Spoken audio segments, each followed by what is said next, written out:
पंच परमेष्टि भगवान की जय। आचार्य श्री गुरुवर कुंद कुंद महाराज की जय। आचार्य श्री गुरुवर विद्या सागर जी महाराज की की जय। परम पूज्य निर्यापक श्रवण मुनि श्री सुधा सागर जी महाराज की जय। जय। पूज्य महासागर जी महाराज की जय। आचार्य संघ की जय। हम उस दुनिया को समझ रहे हैं, दुनिया में अपन सब लोग रहते हैं। उनको सबसे पहले समझना जरूरी है जिनके साथ हम रहते हैं, और जिनके साथ रह करके ही हमें अपना जीवन गुजारना है, उसके अलावा कोई दूसरा रास्ता नहीं। तो नीति ने ये कहा है कि दुनिया को अपने अनुकूल बनाने की अपेक्षा स्वयं दुनिया का नेचर समझ जाओ और अपने आप को सेव करो, क्योंकि ये संसार मिथ्या दृष्टियों से भरा हुआ है। इनकी संख्या कभी कम नहीं होगी, और मिथ्या दृष्टि का कार्य होता है वो ना तो पापों से डरता है और ना पाप के फल से डरता है। पहली बार तो बहुत सारे मिथ्या दृष्टि ऐसे हैं जो पाप तो करना जानते हैं, लेकिन उनको सजा की पता ही नहीं है। जब उनको सजा मिलती है तब उनको याद आता है। कुछ जीव ऐसे भी हठी होते हैं जो कहते हैं कि मैं ये पाप तो करूंगा, हिंसा करूंगा, झूठ करूंगा, इसकी जो सजा मिलेगी मैं भोगने को तैयार हूं। ये भी मिथ्या दृष्टि है। अपन दूसरे नंबर की चर्चा कर रहे हैं कि दूसरे नंबर का व्यक्ति वह है जो पाप तो छोड़ना नहीं चाहता लेकिन सजा से डरता है। कल का प्रसंग था अपना, और ये नेचर बहुत सारे लोगों का है, 90% लोगों का। हमें सब कुछ करने दो लेकिन इसका दंड मुझे नहीं मिलना चाहिए, सजा मुझे नहीं मिलना चाहिए। इसके लिए वो पुरुषार्थ करता है, जिसका नाम था दूसरे नंबर का बेटा अविरत सम्यक दृष्टि। अविरति है, असंयमी है, संसार के कार्यों से अरुचि नहीं है, उसमें रुचि है। सब तरफ से पांचों इंद्रियों का, मन का, वैभव का, सब करना चाहता है, वैभव भी चाहता है। लेकिन बस डर एक बात का है, उसका सबसे बड़ा वीक पॉइंट है कि वो सजा से डर रहा है। खाना तो चाह रहा है वो व्यक्ति, लेकिन बीमारी से डर रहा है। वो सब कुछ करने के लिए मन है। अविरत सम्यक दृष्टि अपने मन पर, इंद्रियों पर विजय प्राप्त नहीं कर पाता, कभी नहीं कर पाता। हर चीज पर मन को नहीं रोक पाता। उससे कहो कि तुम परिग्रह प्रमाण कर लो, वो कहते मेरे बस की बात नहीं, मुझे तो मौका पड़ेगा तो सारी दुनिया की संपत्ति मैं अपनी तिजोरी में रख लूंगा। उससे कहो भैया कितना धन चाहिए, सम्यक दृष्टि कह रहा हूं, मिथ्या दृष्टि बात नहीं। वो कह रहे संसार में जितना धन है सब मेरे पास आ जाए। अविरत सम्यक दृष्टि, सम्यक दृष्टि है। सम्यक दृष्टि क्यों है अभी देखना, अविरति क्यों है, दो चीजें लगाना उसमें। अविरति भी है और सम्यक दृष्टि भी है। अविरति है इसलिए वो कह रहा है संसार का सारा धन मेरे पास हो, सारे संसार में मेरी हुकूमत चले, सब मेरे दास हों, सबका मैं मालिक हूं, मैं पांचों इंद्रियों के जितने विषय संसार में हैं सबका भोक्ता मैं बनूं। यानी जो कुछ भी होता है ऐसो आराम में वो सब कुछ चाहता है। लेकिन उसको फिर सम्यक दृष्टि क्यों कह दिया? जो खुल्लम खुल्ला कह रहा है मैं सब कुछ करूंगा,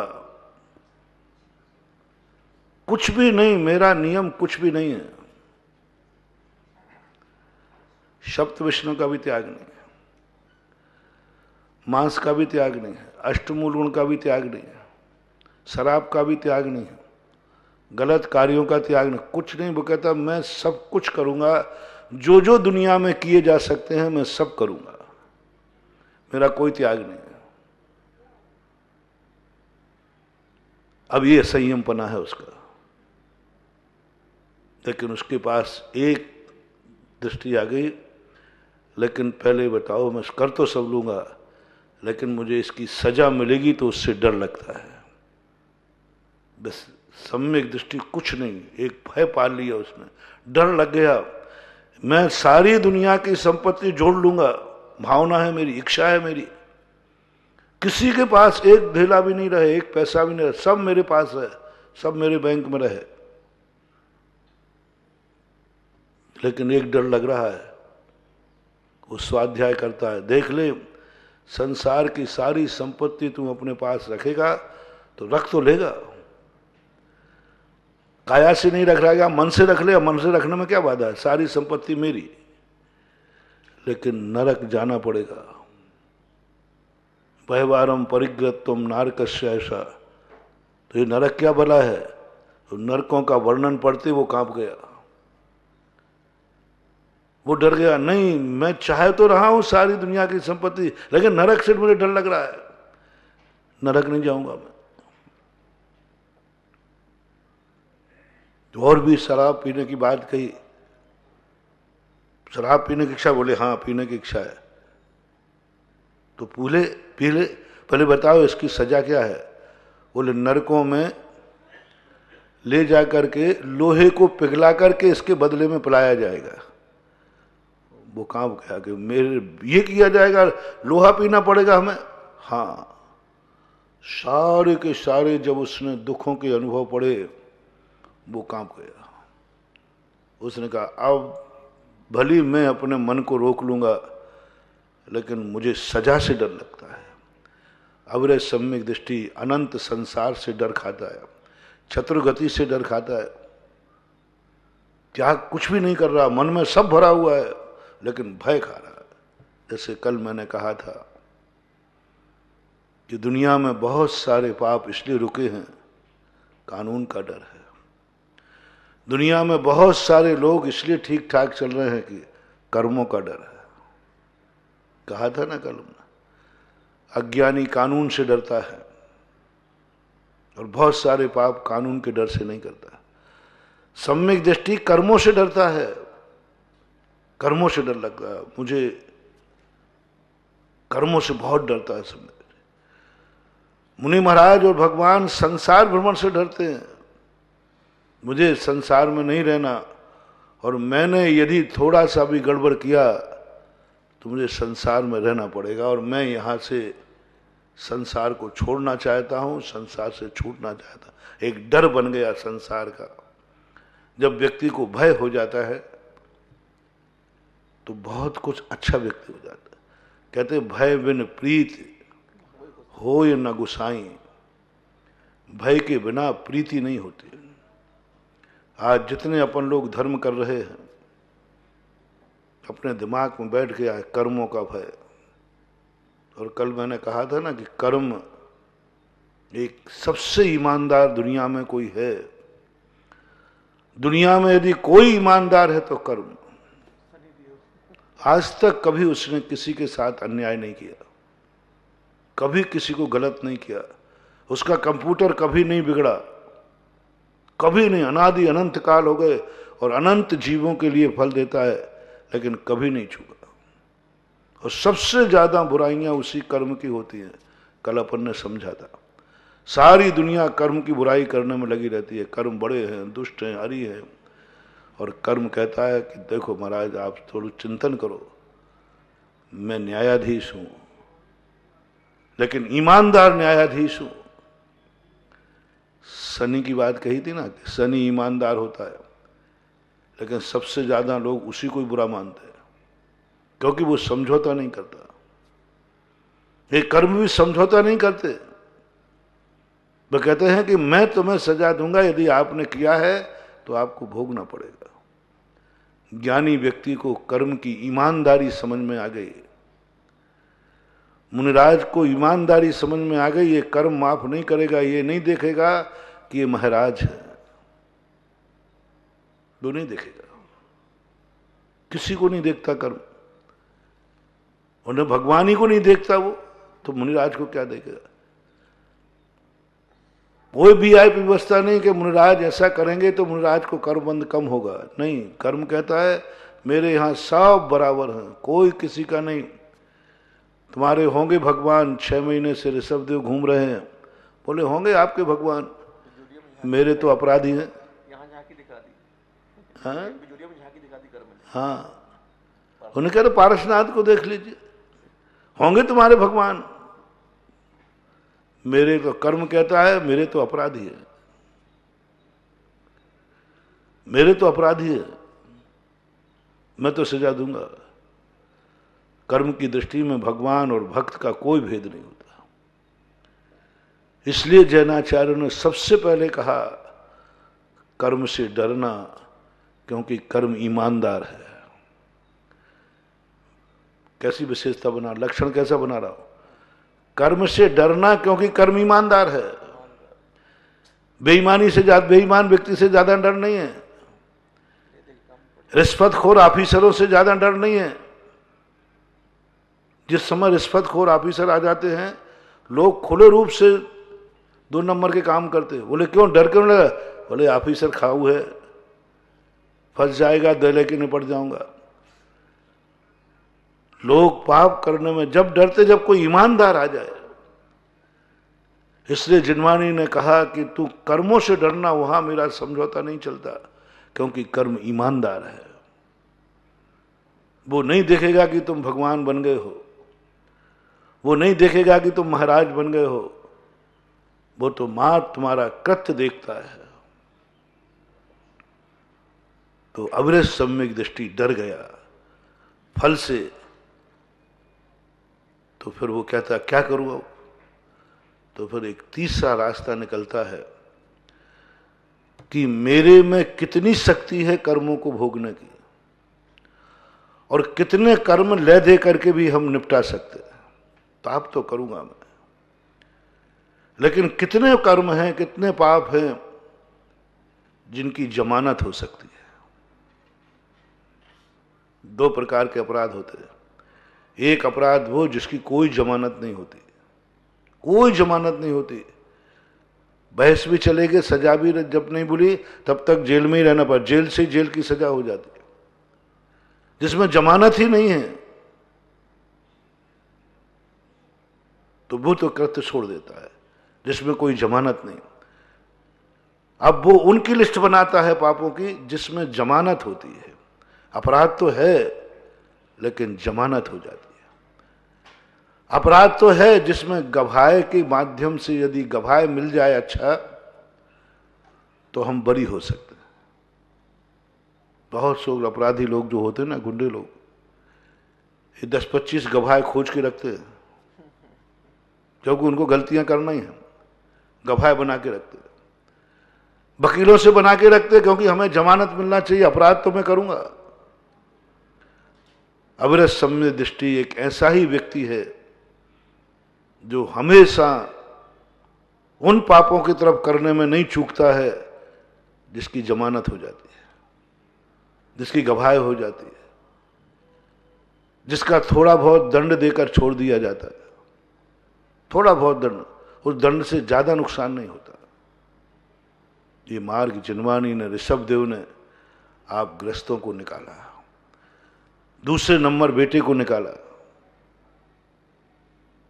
कि तुम यदि सारे पाप नहीं छोड़ सकते हो तो उनको जरूर छोड़ लेना जिसमें मेरी कोई जमानत काम नहीं करेगी, मैं कुछ भी नहीं कर पाऊंगा, उनका त्याग कर देना। ऐसे अनैतिक कार्य त्याग कर देना जिसमें कोई भी नमोकार मंत्र भी नहीं, भगवान भी नहीं, कुछ भी नहीं, किसी की जमानत काम करेगी नहीं। पाप करते समय हमेशा एक बात का ध्यान रखना, क्या इसके जब सजा होगी तो मैं क्या सहन कर पाऊंगा, क्या जमानत मिल पाएगी, क्या बरी हो पाऊंगा, कि जिंदगी खत्म हो जाएगी।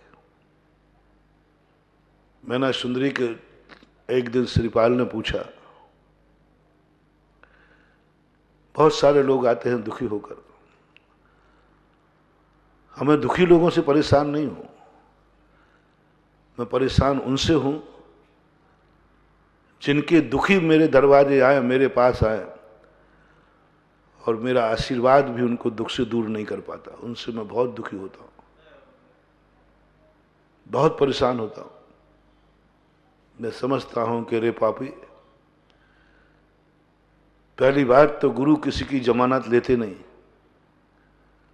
मेरा मन हुआ कि मैं इसकी जमानत लूं, लेकिन जब तेरे अपराध की फाइल देखी तो मेरे आशीर्वाद की जो जमानत का फॉर्म भरा कोर्ट ने रिजेक्ट कर दिया। महाराज, आप उसकी जमानत नहीं ले सकते, इस पर कोई जमानती वारंट नहीं है, ये बहुत बड़ा अपराधी है। मैं आशीर्वाद दिया, उसका दुख दूर नहीं हुआ। महानुभाव,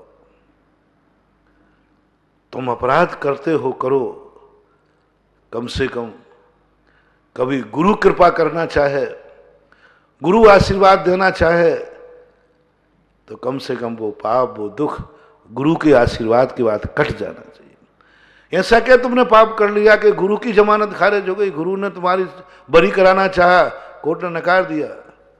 इस तुम्हारा चेला है तो क्या हुआ? शांति धारा कम पड़ गई। मैं कितने लोगों को शांति धारा कराता हूं, जब समाचार मिलता है कि महाराज शांति धारा के बाद भी वो मर गया, ठीक नहीं हुआ, मुझे भारी दुख होता है। कितना बड़ा पापी था कि शांति धारा ने भी तेरी जमानत ली, शांति धारा ने भी तुझे, अपराध तो तूने किया था, ये पक्का था, अपराध के लिए मना नहीं कर रहा हूं क्योंकि तुम तो अपराध तो करोगे, लेकिन तुम्हारा ऐसा अपराध था कि प्रभु का गंधोदक, मानतुंग आचार्य महाराज का विश्वास, जिन्होंने इतनी बड़ी बात कही थी, उद्भूत भीषण जलोधर भार भुगना सोच्यम दशा मुपगता श्रुत जीवतासा त्वदपाद पंकज रजो मृत दिग्ध देहा मृत्या भवंति मकरध्वज तुल्य रूपा। ये पूज्यवर मानतुंग आचार्य महाराज की खोज थी, कितनी बड़ी खोज थी उन्होंने कि भगवान आपके चरणों की रज मिल जाए तो मरने की आशा, जिसने जीने की आशा छोड़ दी है, वो भी ठीक हो सकता है। एक सत्य महावृत्ति की खोज थी, महान महान संत की खोज थी, जिनकी वाणी में, जिनकी श्रद्धा में इतनी ताकत थी कि 48 ताले टूट गए। उनकी खोज थी, उनकी खोज थी। 16 वो कितने महान आचार्य थे, उनका एक एक भक्तांबर का कड़ा, भक्तांबर के कड़े पर मुझे कम विश्वास है, मुझे मानतुंग आचार्य महाराज के ऊपर विश्वास है। मेरा थिंकिंग अलग ही चलती है, मैं भक्तांबर के ऊपर मेरा ज्यादा विश्वास नहीं है, क्योंकि भक्तांबर के संबंध में मैं ज्यादा जानता नहीं हूं। मुझे सबसे ज्यादा विश्वास है मानतुंग आचार्य महाराज पर कि वो सत्य महावृत्ति थे, वो कभी अन्यथा कथन नहीं कर सकते। आप लोग भी दवाई पर विश्वास करते हैं कि डॉक्टर पर? डॉक्टर, दवाई के संबंध में क्या जानते हो? कुछ नहीं जानते, डॉक्टर पर विश्वास करते। मैं भी भक्तांबर के संबंध में क्या जानूं, कितना जान पाऊं? उसमें तो इतना अनंत भरा हुआ है कि पूरी जिंदगी भर नहीं जान पाऊं। अंजन चोर की कला सीखो। अंजन चोर कहता मैं कहां इस चक्कर में पढ़ूं कि नमोकार मंत्र क्या है, हे नमोकार मंत्र कैसा है, क्या है, कितनी मात्राएं, कितनी अक्षर हैं, कितना मात्राएं हैं, उस चक्कर में नहीं पढ़ा। अपन लोग पढ़े 35 अक्षर 58 मात्राएं 5 रटते रहते। उन्होंने कहा इस चक्कर में हम कहां तक पढ़ेंगे, और इसकी महिमा तो अपरंपार है, मुझ जैसे बुद्धू को कहां समझ में आएगी, मैं तो डाकू। उसने एक ही शब्द कह दिया, नमोकार मंत्र में कुछ नहीं जानता, मैं तो सेठ के वचन पर विश्वास करता हूं बस। नमोकार मंत्र पर विश्वास नहीं था चोर का, अंजन चोर का, सेठ के वचन पर विश्वास था। सिद्धि नमोकार मंत्र की हुई। हमें सारी दुनिया में शास्त्रों पर विश्वास नहीं है, इनकी बातें तो अपन को समझ में आती नहीं। हमें तो कुंद कुंद महाराज पर विश्वास है, वो अन्यथावादी नहीं होते। हम सारी सृष्टि को जानते ही नहीं, 6 द्रव्य क्या है, 7 तत्व क्या है, 9 पदार्थ क्या है, हमारे ज्ञान का विषय है ही नहीं। हमें पता ही नहीं कि क्या चीज होती है। हमें तो जिनेंद्र भगवान का विश्वास है, वो अन्यथावादी कभी नहीं हो सकता, कभी नहीं हो सकता। इसलिए मानतुंग आचार्य महाराज पर मुझे पूर्ण विश्वास है, उनका कभी कथन गलत नहीं हो सकता, वो कभी अन्यथावादी नहीं हो सकते। और छोटे मोटे महाराज नहीं हैं जिनके 48 ताले तोड़ दिए राजा के भावना मात्र से। उनकी खोज, उनका शोध हमारे पाप को धोने में कारण नहीं बना। शांति धारा हो गई, कुछ नहीं हुआ। गंधोदक मिल गया, कुछ नहीं हुआ।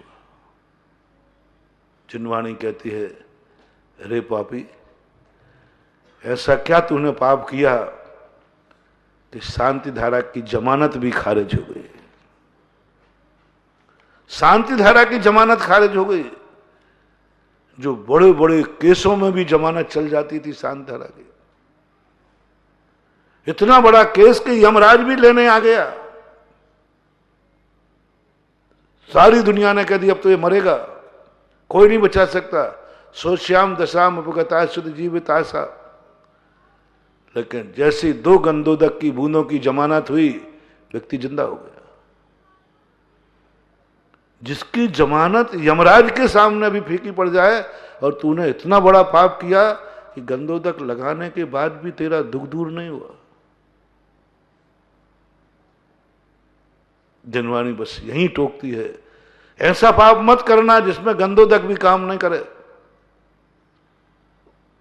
जिस वक्तांबर से 48 तारे टूट गए, उस भक्तांबर की जमानत काम नहीं कर रही। 48 बार पढ़ लिया तो भी केस से तुम बरी नहीं हो पा रहे,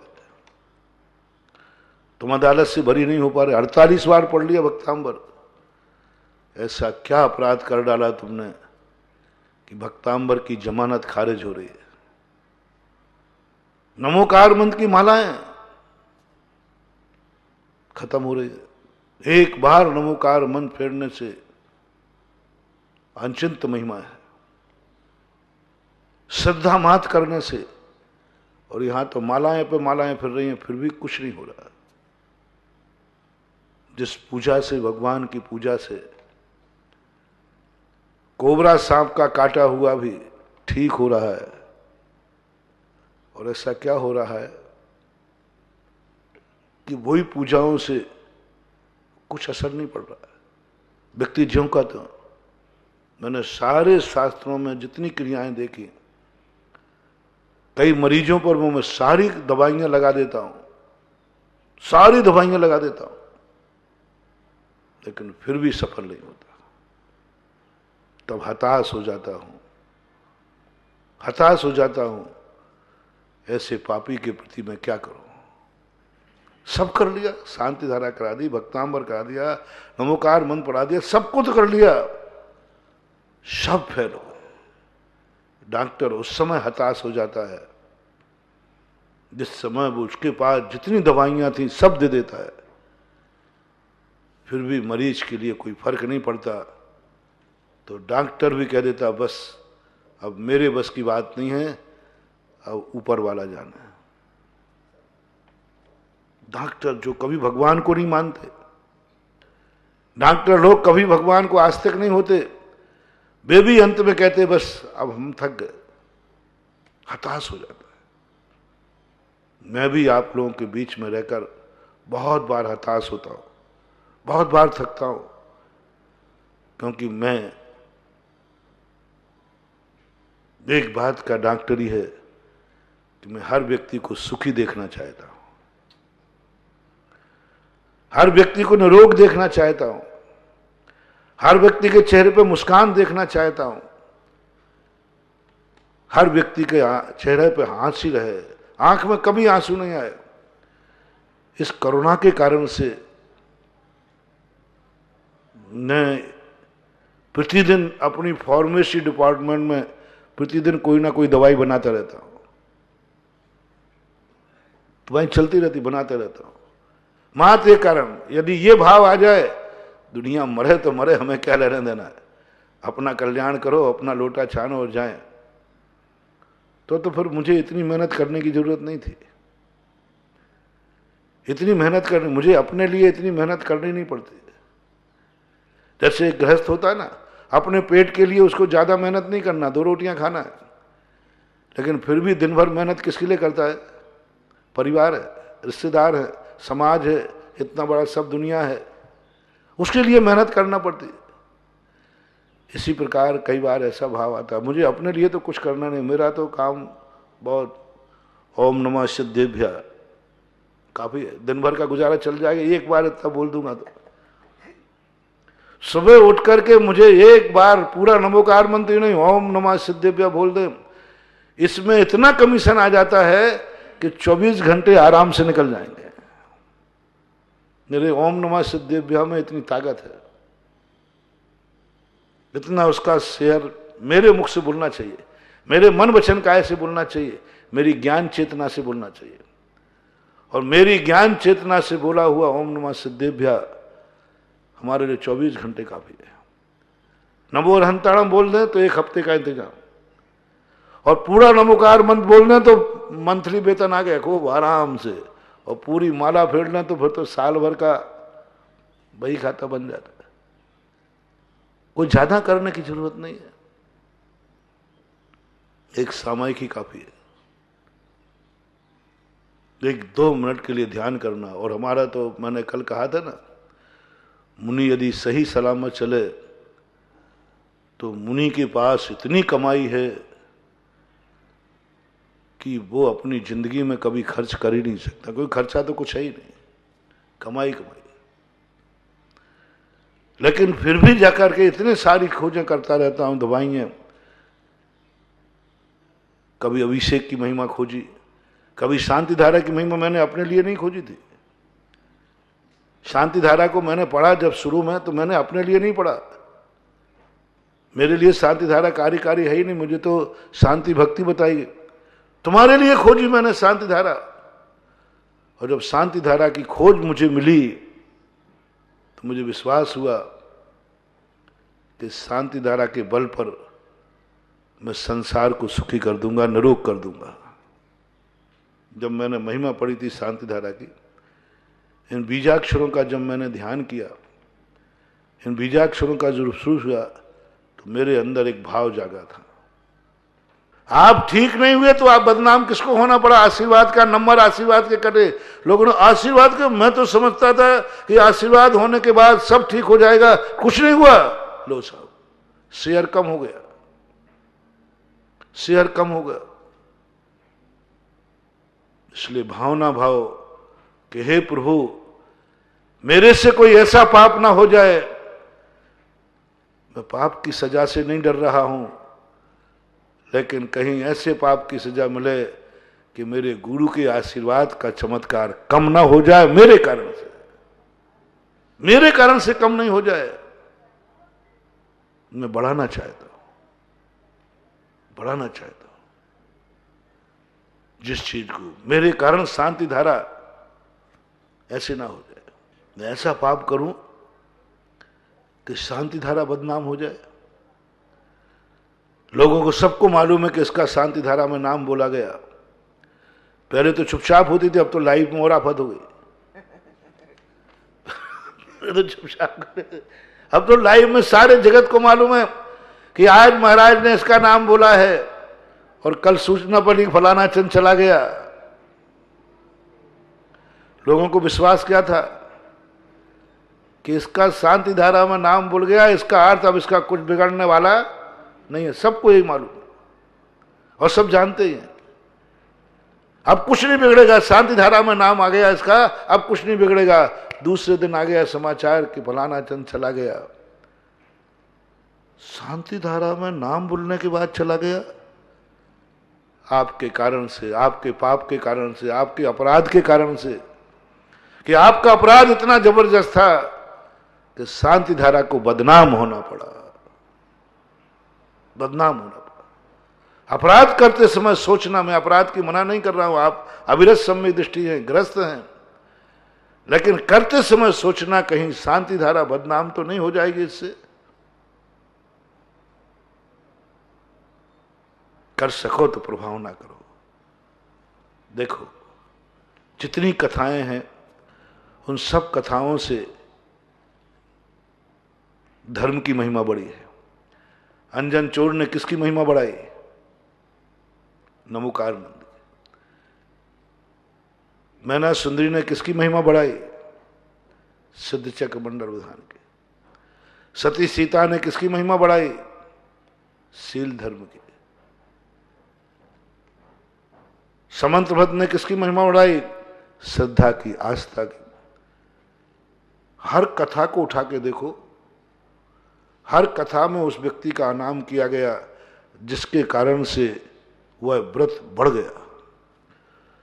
दशमी तो थी, लेकिन सुगंध दशमी, सुगंधा ने उसका अतिशय बढ़ा दिया।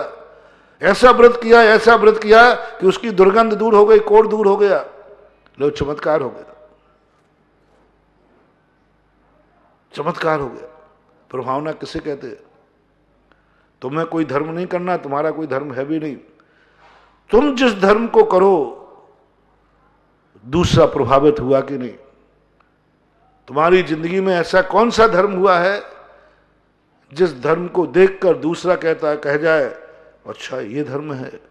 अग्नि नीर हो गई? बोले हां साहब। सूली सिंहासन बन गई? बोले हां साहब। 700 कोड़ियों के गंधोदक निगलते ही क्या महिमा।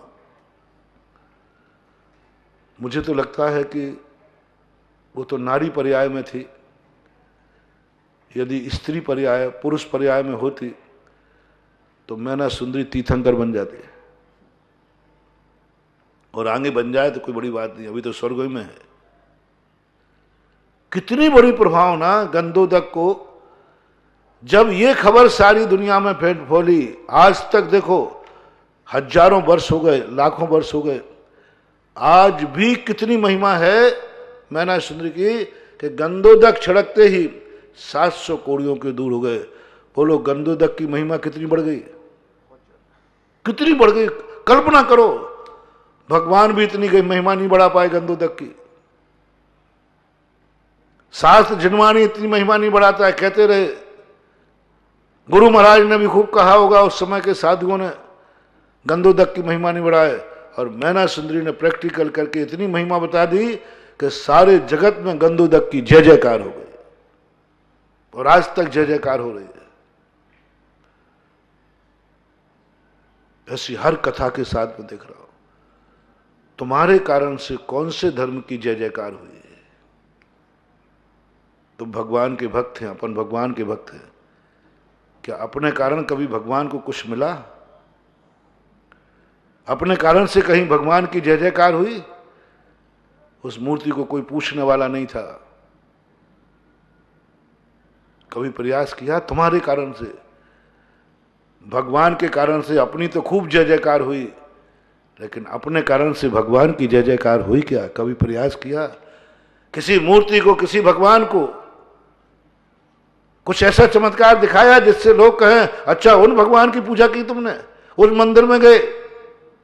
करो जिंदगी में। भगवान आप लोगों से मेरा कहना है, अपनी जिंदगी में जिस मंदिर में आप पूजा करने जाते हैं, दर्शन करने जाते हैं, जो क्षेत्र आपका हो, जिंदगी में एक कुछ ऐसा चमत्कार दिखाओ कि तुम्हारे चमत्कार से भगवान की महिमा बढ़ जाए, मंदिर का अतिशय बढ़ जाए। अतिशय भगवान नहीं करते हैं, अतिशय भक्त की भक्ति से होता है। भगवान के जो 34 अतिशय वे अपने काम के नहीं है। अपने कारण से कभी कभी करो। जिस मंदिर में, एक नियम ले लो, जिस मंदिर में पूजा करता हूं, जो मंदिर में अपना मानता हूं, जो क्षेत्र में मानता हूं, मैं मरने के पहले जिंदगी में कुछ ऐसा जरूर करूंगा, जरूर ऐसा चमत्कार दिखाऊंगा दुनिया के सामने दिखा दूंगा और मैं अपने भगवान की महिमा जय जयकार बढ़वा दूंगा। करो साधना करो, अपने लिए नहीं, जो कुछ भी कर रहा हूं भगवान मैं आपकी महिमा बता दूंगा, दुनिया को दिखा दूंगा कि ये मेरे भगवान हैं। और आप भी जान जाओगे भगवान कि मैं आपके नाम की ही जय जयकार नहीं बुलवा रहा हूं, मेरे कारण भी आपकी जय जयकार होगी। कोई ऐसी घटना, कोई ऐसी पूजा, कोई ऐसी भक्ति, कोई ऐसा अभिषेक, कोई ऐसा नमोस्तु करो जिस जगत को तुम्हें मालूम है तुम ऐसी परेशानी में पड़ जाओ, सारे जगत को, पूरे नगर को मालूम है कि एक परेशानी पे तुम्हारे पास है और ये परेशानी जबरदस्त है, और तुम्हारे मन में आए भगवान बस यही मौका है आपकी जयकार बुलवाने का, और आकर तुम भगवान को नमोस्तु करो, पूजा करो, जो भी करना है। और करने के बाद जब लौटो तो रोते हुए आए थे पूरे बाजार में से, रोते हुए गए थे अस्पताल, सबकी आंख में आंसू था, जो देख रहा था आंसू था। और जैसे तुम तपोदय तीर्थ क्षेत्र आए और यहां पता नहीं क्या हुआ कि तुम जब बाजार में लौटे तो हंसते हुए लौट रहे थे, जब आए थे तो कैसे आए, रोते हुए। सबने देखा था रोते हुए, भाई आंसू थोड़े दिखाना, जरूर दिखाना, छुपाना नहीं, आंसू छुपाना नहीं, आंसू दिखाना, पहुंचना नहीं, जल्दी नहीं पहुंचना, थोड़ा टपकने दो, टपकने दो आंसू, सारे जगत को देखने दो तुम्हारे दुख, तुम्हारे आंसू, जल्दी वहीं के वहीं मत पहुंचो, टपकने दो, 64 धार बहने दो, रोते हुए आओ, चिल्लाते हुए आओ सड़कों पर, हमारे ऊपर महासंकट आया है, मैं बहुत परेशान हूं, हमारा बेटा मर रहा है, मेरा परिवार पर, सब जो तुम्हें चिल्लाना, खूब छाती पीट पीट करके रोके आओ, और सब जगत तुम्हें देख कर कहेगा इतना दुख, इतना दुख, मैंने इसकी आंसू देखी है। और जैसे ही तुम पारसनाथ के पास आए तो यहां से लौट के गए तो हंसते हुए जा रहे, बोले ये क्या हो गया भाई, तू तो ऐसे रोते गया था, ये हंसते कैसे हो गया, बोले सब मेरे पारसनाथ भगवान का चमत्कार है, मेरे पारसनाथ भगवान की पूजा का चमत्कार है। लोग कहेंगे इतनी वेदना में इतना चमत्कार हो गया, तेरा रोना देख करके पूरा नगर रो रहा था। बोलो अब तुम्हारी इस मुस्कान से प्रभु की महिमा बढ़ी कि नहीं बढ़ी? अपन भगवान से अपनी महिमा बढ़वा रहे हैं, कभी अपने कारण भगवान की महिमा बढ़े तो बेड़ा पार होवे। भक्त सच्चा वही है जो अपनी भक्ति से भगवान की महिमा बढ़ाता है। और दिखा दिया उसने, ऐसी पूजा की, ऐसी भक्ति की, ऐसी शांति धारा की कि सारा जगत देख रहा है, देखो ये सबके सामने रोते हुए गया था और बाबा की शांति धारा करके आया और हंसते हुए लौट के आ गया, हंसते हुए आ गया। इसका प्रचार करो, जिंदगी में करो कुछ ऐसा। ऐसे ही गुरु की महिमा गाना है तो गुरु की वैसे ही गाओ। हमारा गुरु कोई साधारण नहीं है, महान दुखों से दुखी होकर के, दुनिया को मालूम है इसमें दुख है, और जैसे गुरु के दर्शन करने गया, बोले क्या बात हो गई, ये मेरे गुरु की महिमा है। ऐसे ही तुम्हारे लिए नमोकार मंत्र की महिमा, एक व्रत की महिमा, एक त्याग की महिमा। एक कनक माला करके महिला हुई, लोग, उसका एक छोटा सा नियम था रात्रि भोजन का, लेकिन उसको गर्व था, एक दिन मैंने जो नियम लिया है इसका चमत्कार दिखाऊंगा। अपन सबको संग, जो जो जिसने नियम लिए हैं, मैं मुनि व्रत लिया है, मैं मुनि व्रत में चमत्कार दिखाऊं। तुमने जो व्रत लिया है, छोटा सा व्रत लिया है, रात्रि भोजन त्याग किया है, जिसने जो व्रत लिया है, बस उसमें आज एक ही ठानना है आज के प्रवचनों से कि हमें उसका कोई चमत्कार दिखाना है। बस जो भी व्रत में, कोई व्रत के लिए नहीं कह रहा, जिसका नाम तुम्हारे मुंह से निकला है उसमें चमत्कार। जिस भगवान को, मूर्ति को तुम नमस्कार करते हो, उस मूर्ति को अपन को चमत्कारी बनाना है। मूर्ति को, मूर्ति को। जिस गुरु का नाम मैं लेता हूं कि मेरा गुरु को चमत्कारी सिद्ध करना है दुनिया में, जिस नमोकार मंत्र को अपन पढ़ते हैं उसको चमत्कारी बनाना, ओम नमः सिद्धेभ्य कहते हैं उसे चमत्कारी बनाना, हम जिन जिन को पूछते हैं उन सब को चमत्कारी अपन को बनाना है और वो चमत्कार दिखाना है, ऐसा चमत्कार कि सारा जगत देख के दंग रह जाए। उसने कभी किसी महाराज का प्रवचन सुना होगा, बस वे भगवान कोई ऐसा चमत्कार हो जाए कि सारा जगत रात्रि भोजन छोड़ देवे। लेकिन ये कहने से नहीं छोड़ेंगे, ये महाराज के कहने से नहीं छोड़ेंगे, जिनवाणी के कहने से नहीं छोड़ेंगे, भगवान के कहने से नहीं छोड़ेंगे, ये छोड़ेंगे चमत्कार के बल पर। कुछ चमत्कार हो जाए तो छोड़ देंगे।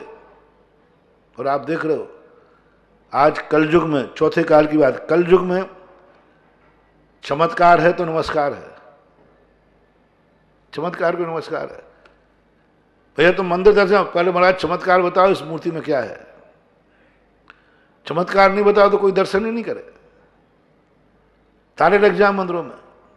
नमोकार मंदिर को माला नहीं भरे, चमत्कार नहीं बताए तो चमत्कार दिखाना पड़ेगा। ये तो सब रात में खा रहे, पूरा परिवार रात में खा रहा है, पूरा परिवार ससुराल थी सब रात में खा रही है। क्या होता है रात्रि भोजन त्याग करने से, क्या होता है इससे, क्या मिलता है? इतने व्यंग सुनती, उसके मन में भाव आए भगवान कुछ ऐसा हो जाए। एक दिन उसका मौका मिल गया, उसने अपना व्रत तोड़ा नहीं। सासू ने बहुत कहा कि ये व्रत तोड़ दे, नहीं तोड़ा।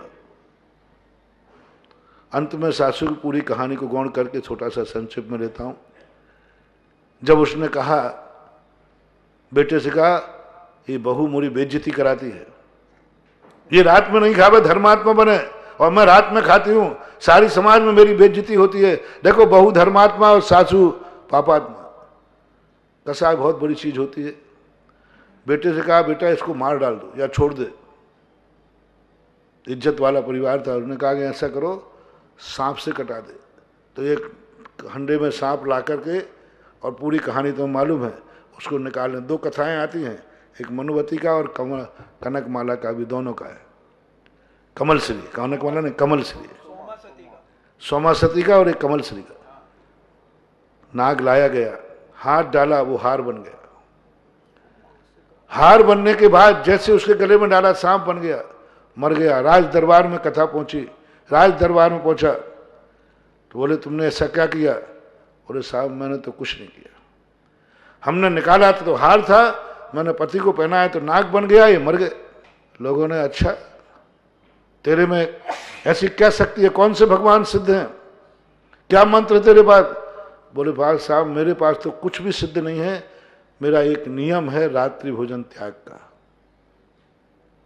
बस उस व्रत पर जरूर मुझे विश्वास है कि मैंने इस व्रत में कभी मन से, वचन से, काय से कभी दोष नहीं लगाया। कितनी निंदाएं हुई, कितना आया, लेकिन मैंने कभी डिगी नहीं। सब प्रकार भूखो रही मैं, लेकिन मुझे कभी भाव नहीं आया इसको छोड़ने का। बस यही मेरी निधि है। लोगों ने कहा, अच्छा रात्रि भोजन में कोई चमत्कार होता है क्या? यदि तेरे रात्रि भोजन में चमत्कार है तो रात्रि भोजन की सौगंध करके पति का जहर उतार दे। उसने कहा, मुझे तो पता नहीं होगा कि नहीं होगा, और नहीं उतरा तो तुझे मारा जाएगा साथ में। उसने एक ही बात की कि मैंने मन वचन काय से कभी रात्रि भोजन में दोष लगाया हो, कभी इसकी आसाधना की हो, कभी विराधना की हो, कभी इसके प्रति उपेक्षा की हो, तो आज मेरा जीवन का अंत है। और यदि मैंने यह व्रत निर्दोष पाला हो तो आज मेरा पति का जहर उतरना चाहिए। सवाल पति का नहीं है, आज सवाल मेरी जिंदगी का नहीं है। आज ये मौका मिला है रात्रि भोजन का चमत्कार दिखाने का। उसको पति के प्रति ज्यादा मोह नहीं जागा, अपने मरने से भी नहीं डरी। उसने कहा ऐसे मौके पर यदि चमत्कार हो गया तो रात्रि भोजन की जय जयकार हो जाएगी। बस उसने दांव पे ऐसी विशुद्धि के साथ लगाया, रात्रि भोजन की सौगंध करके कि मैंने कभी दोष लगाया हो। पति के सिर पे हाथ रखा, जहर टप टप करके उतर गया और पति बैठ गया। उस समय जो रात्रि भोजन की चमत्कार प्रभावना हुई, राजा ने सारे नगर ने रात्रि भोजन का त्याग किया। और रात्रि भोजन में चमत्कार है, मरा हुआ पति भी जिंदा हो जाता है, सांप का काटा हुआ जहर उतर जाता है। इसलिए मैं कहना चाह रहा हूं कि आप लोग अपनी जिंदगी में सब कुछ कर रहे हो, बस उसमें चमत्कार करना है। मैं ये नहीं कह रहा हूं कि तुम लोग कुछ नहीं कर रहे, बस चमत्कार नहीं हो रहा है। तुम्हारी पूजा में चमत्कार क्या गर्व से कह सकते हो? मेरे ऊपर एक बार संकट आया था, पूजा से दूर हुआ था। मेरे ऊपर एक संकट आया था, मेरा शांति धारा से दूर हुआ था, मेरा नमोकार मन से हुआ था। मेरे ऊपर ऐसा संकट था कि हमने तो आशा ही छोड़ दी थी, लेकिन जैसे मेरे गुरु का आशीर्वाद मिला ठीक हो गया। क्या कोई संस्मरण बना पाए आप? कोई संस्मरण बना पाए गुरु की महिमा गाने में? हमने तो आशा छोड़ दी थी, सवारी नहीं, लेकिन बस गुरु का आशीर्वाद मिल गया, मेरा काम हो गया। क्या कभी कह सकते हो ऐसा कोई किया? कभी कह सकते हो कि मैंने नमोकार मंत्र का चमत्कार देखा, मेरे जीवन में ऐसा घटित हुआ, मेरे जीवन में घटित हुआ, मैंने नमोकार मंत्र पढ़ा ठीक हो गया? मेरे जीवन में तो बहुत हुआ, मेरे जीवन बहुत बार ऐसे है। मैंने कहा था ना, सांगानेर की गुफा में सांप मिला। अब तो मैं डंके की चोट बताऊं, मालूम उसने मुझे क्यों नहीं काटा? मुझे 41वां नंबर श्लोक आता था। ये 41 नंबर की श्लोक कौन सा है वो? रक्ते क्षणम समिद कोकिल, ये महिमा उसकी है। मात पढ़ो ही मत, शास्त्रों को कुछ करो। और ऐसा चमत्कार दिखाए हर चीज में। हमने व्रत किया है, मालूम हमारे जीवन में ऐसे संकट थे, मैंने रवि व्रत किया जब से सारे संकट दूर हो गए। मैंने 14 का व्रत ले लिया, तब से मेरे सब कुछ काम हो रहे हैं। मैंने अष्टमी का व्रत ले लिया, मैंने 10 लाख क्षण व्रत करना शुरू कर दिए। करके उद्यापन करके फ्री मत हो, उसमें चमत्कार दिखाओ। पूजा करके मत शुरू इतिश्री मत करो, मैं तो प्रतिदिन पूजा करता हूं, लेकिन कभी पूजा में चमत्कार आया? कोई ऐसी घटना घटी जो तुम्हारी, जब तुम्हारी किसी भी धार्मिक क्रिया में कोई घटना घट जाती है तो उसे क्या बोलते हैं? कथा। वो कथा बन जाती है। और मात क्रिया करके छोड़ देते हो तो उसे कोई नहीं पूछता, बल्कि हंसी और उड़ाते हैं। देखो जिंदगी भर हो गए इनको ये करते करते, फिर जो कहते हो दुखी है। क्यों ऐसा पाप किया? धर्म बदनाम हो गया, लोग बदनाम करते हैं। जब किसी भक्त के ऊपर संकट आता है बड़ी हंसी उठती है, बड़ी हंसी उठती। क्या कर लिया महाराज ने? ओह, बड़ा महाराज का भगत बनता था, और महाराज भी महिमा गाते थे कि हमारी शांति धारा में महिमा है। क्या कर लिया शांति धारा ने? क्या कर लिया तुम्हारे महाराज ने? मरा तू, पाप तूने किया था, और बदनाम किसको करके चला गया? गुरु को, शांति धारा को। तुम्हारे कृत्य के कारण, तुम्हारे दुष्कृत्य के कारण से शांति धारा बदनाम हुई। इसलिए कोई भी पाप करते समय देख लेना, कहीं जब इसकी सजा मिलेगी तो कितने लोग बदनाम होंगे। धर्म भी कहो कि मैं धर्म करता हूं, धर्म बदनाम होगा। मैं पूजा करता हूं, पूजा बदनाम होगी। मैं गुरु का भक्त हूं, गुरु बदनाम होगी। मैं नमोकार मंत्र की माला फेरता हूं, नमोकार मंत्र बदनाम होगा। क्योंकि सब जगत को मालूम है कि मैं क्या करता हूं, सब जगत को। और हर व्यक्ति, ध्यान रखना महानुभाव, अच्छे व्यक्ति की मजाक उड़ाने दुनिया बैठी है, धर्मात्मा की मजाक उड़ाने के लिए दुनिया बैठी है, साधु की साधना की मजाक उठाने की दुनिया बैठी है। साधु को थोड़ा ही संकट हो जाए, महाराज आप महाराज होकर के भी आपको भी, महाराज होकर के भी आपको भी।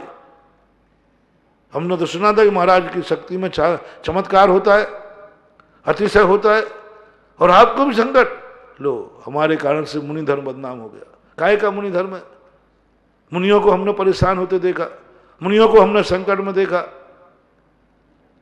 संकट में यदि हम निवारण नहीं कर पाए तो मुनि धर्म से लोग घृणा कर लेंगे, और उस मुनि धर्म की महिमा बढ़ जाती है।